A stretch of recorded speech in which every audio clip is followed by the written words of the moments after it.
It's a beautiful bacon day, Cookie Crusaders. Today we're going to be talking about Choco Mud Town Operation number 2. Been seeing a lot of players still struggling with this, and it's important that I cover these since what happens is the debuffs here, or the special requirements, are actually de-leveling everything to put everyone on equal playing grounds. So what that means is that nobody has cookie bonds, nobody has the sugar gnome labs, nobody has costume sets or guild level buffs, or any of that. The only thing you get is your treasure levels and your toppings. So, when I say that, if you do not have these treasure levels, and if you do not have a relative form of what toppings I show, it is probably going to be pretty difficult to clear this round, just because of how powerful these enemies are and how descaled down all of your cookies will likely be. So, as you can see, healing is decreased by 65%. There is allies shield decrease by 65%, and enemy debuff resistance increase by 40%. So the team we put together is the scroll, the feather, and the clock, with Wildberry, Crunchy Chip, Frost Queen, Sea Fairy, and Blossom. The reason we did it this way is because we wanted 3 DPS units, which are our 3 back units. Technically, all 5 are DPS units in the way they operate, but the 2 fronts are going to mainly act as our defensive wall. And so we've got a cooldown on Wildberry, because we want as much damage resistance skill activations as possible on our main team, and we want as much stuns as we can on the front. We want a high setup of damage resistance on a Crunchy Chip so that he can keep going and summoning more wolves to take out the enemy. We want a cooldown factor for Sea Fairy so that the stuns and the massive wave clearance is hitting as quick as possible.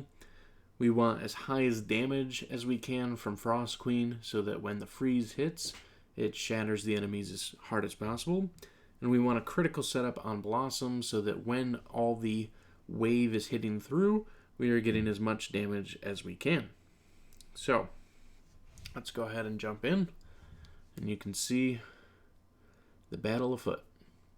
And Wildberry and Crunchy Chip must survive. That was another reason why we had set it up like this, because as you can see, the enemies quickly deal some major damage to that front line, so the feather gets used nearly automatically.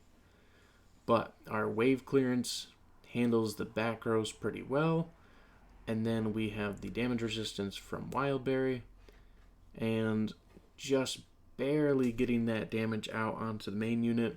And so that time we failed, as you can see. So sometimes I go and shift between the damage resistance and sometimes between the cooldown. So this time we'll do the damage resistance and see if that proves any better. Really, that just came down to criticals, because as you could see, Blossom was not hitting strong enough criticals that time, so therefore we weren't able to clear through as easily. But we'll shift to damage resistance on Wildberry, which should at least give the guarantee that Wildberry should survive. Crunchy Chip, as before, is going to die and get the feather, so you're really banking on the feather here just to keep Crunchy alive. It's okay if Sea Fairy and Frost Queen die. They're not required to survive. You don't want them to die right away, though. You want them to be there for the wave clearance, as you need to take out this ranger boss. So here we've already lost Sea Fairy, but we have that good damage going through, and the wave is done. So we only lost Sea Fairy in that time. And the damage resistance worked instead of the chocolates, but really, truly what happened was we had bad criticals last time from Blossom. Because Blossom is giving that attack bonus, which is giving an attack bonus to everybody, not just Blossom, but to everybody on the field. And since it's a high wave clearance, we're getting high amounts of attack bonus buffs onto our characters. Sea Fairy and Frost Queen are the ones pulling the most amount of damage here, though. They're the ones carrying the battle, carrying the field. And this was the only team that I personally ran that actually ended up working for that team. So this is in day 3 of Chapter 2 Odyssey.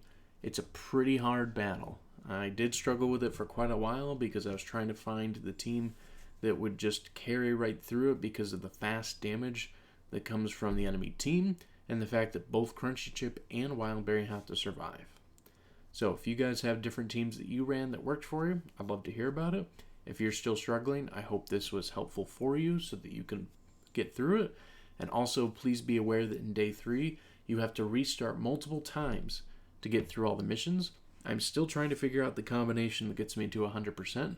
It's hidden somewhere, and I'm trying to figure it out, unless it's just waiting for a specific update to launch for us to have that option. But nonetheless, I hope this has been a helpful thing for you.